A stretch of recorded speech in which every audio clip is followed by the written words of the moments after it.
Le mur de Berlin fut construit dans la nuit du 12 au 13 août 1961. Nous allons voir les causes de la construction de ce mur. Suite à la division de l'Allemagne en deux parties, la République fédérale allemande et la République démocratique allemande, la capitale subit également ce découpage. Selon la zone d'occupation, la vie des Allemands diffère du tout au tout. En RFA, le niveau de vie est plus élevé ainsi qu'on accorde plus de liberté au peuple qu'en RDA. En RDA, le niveau de vie est médiocre comparé à la RFA.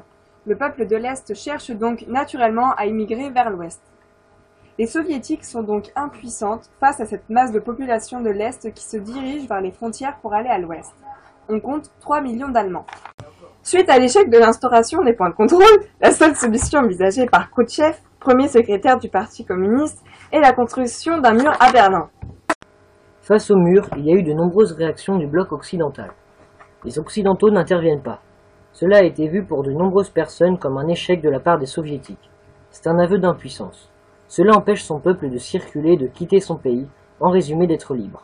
Kennedy a fait un discours de soutien le 26 juin 1963 à Berlin-Ouest en faveur des Allemands vivant en zone Est. Ich bin eine Berliner. Diffusée dans de nombreux médias allemands, la nouvelle amène plusieurs milliers de Berlinois à se presser aux postes frontières situés le long du mur. C'est ainsi que, sans ordre concret des autorités et sous la pression de la foule, le point de passage de la Bornholmer Straße est ouvert peu après 23 heures. La conséquence de cet événement, la réunification allemande. Suite à la destruction du mur, Helmut Kohl, chancelier de la RFA, comprend la nécessité de la réunification allemande. En automne 1990, l'Allemagne est réunifiée. Il y a l'intégration de la RDA dans la RFA.